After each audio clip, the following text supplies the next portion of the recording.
শাবনূর, কি রে তুই? এনে এতে বিরিয়ানি আছে, তোরা দুজন মিলে খেয়ে নিবি। ঠিক আছে।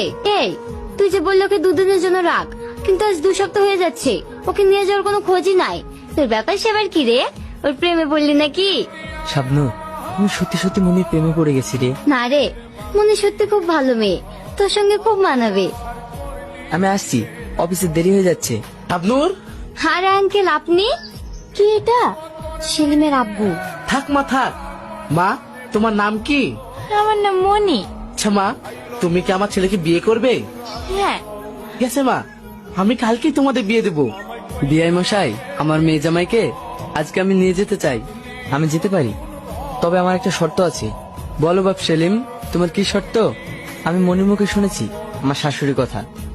ওখানে গিয়ে আমার পরিচয় দেবেন না, বলবেন আমি একটা অনাথ ছেলে। আমার শাশুড়ি মঞ্জুর করার পর আমি বাড়ি আসবো। ঠিক আছে, তাই হবে। এটা তোমার নতুন জামাই, ওরা পালিয়ে গিয়ে বিয়ে করেছে। তুই আমার মেয়ে হয়ে পালিয়ে গিয়ে বিয়ে করেছিস? এই বিয়ে আমি কখনো মেনে নেব না। আমার পছন্দ করা ছেলের সাথে তোর বিয়ে দেবো। মা, তুমি এসব কি বলছো? বিয়ে তো মানুষের একবারই হয়।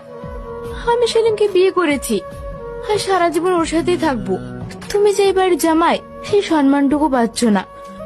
সারাদিন চাকরের সাথে কাজ করছো, তোমাকে দেখলে আমার খুব কষ্ট হয়।